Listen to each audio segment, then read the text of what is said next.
Hello বন্ধুরা, ভারতী কিচেনে স্বাগত। আজকে আমি তাল শাঁসের শরবত বানাবো। কি কচি কচি বাজারে এখন পাওয়া যাচ্ছে।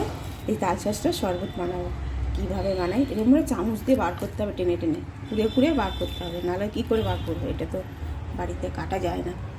এমনি একদম কচি, একদম এটা বানাবো।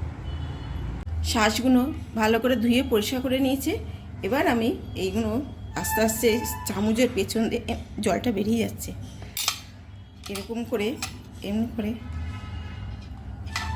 জলটা পড়ে যাচ্ছে। খুব কচি, একদম চামচে করে টেনে টেনে বার করতে হবে। এইগুলো ভালো করে আস্তে করে এক হাতে ভিডিও করছে তো পুরো বার করে নিই শাঁসটা। তাল শাঁসগুলো এত কচি আর পুরো শুধু জল বেরিয়েছে।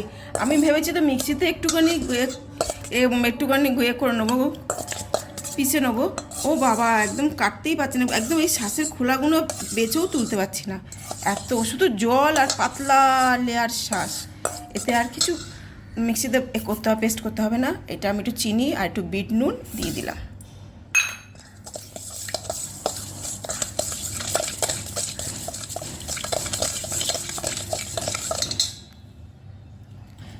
এটা না একটু বরফ জল দিয়ে দিলাম, বেশি দেবো না, এই বরফটাই দেবো।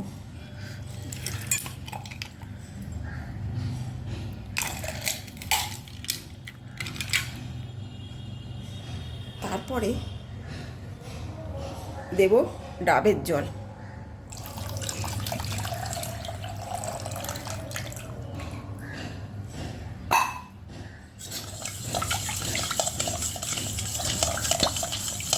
এই যে দুপুরবেলা এরকম একটা ঠান্ডা ঠান্ডা শরবত বানালে খুব মজা লাগে। এতে একটু লেবুর রস দেব, একটু লেবুর রস দিলাম, গন্ধরাজ লেবু।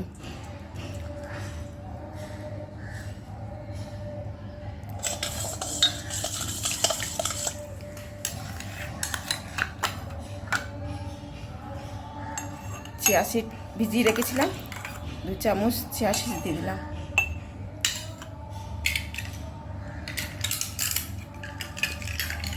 একটু বরফ দিয়ে দিলাম, মনে না কাঁচ ভাঙা। আর তাল শাঁসের জল, ডাবের জল, এই যে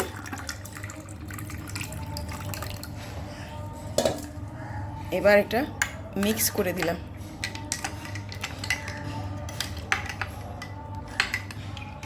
বরফটা বানাতে পারিনি, বরফটা জমেনি।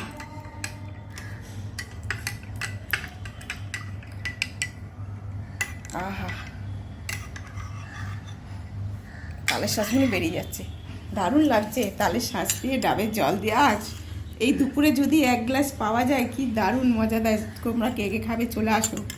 এই যে পাপা নিয়ে যা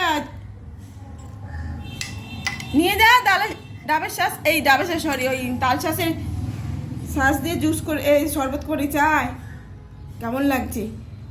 এবার আমি ঘরে পরিবেশন করব। অনেকটা এখনও ডাবের জল রয়েছে, হয়ে যাবে। আমি এবার পরিবেশন করবো। কেমন লাগছে? ভালো লাগলে লাইক করো, কমেন্ট করো, সাবস্ক্রাইব করো। আর এই শাঁস দিয়ে শরবত আমার পেট ঠান্ডা হবে। কুল কুল, টাটা।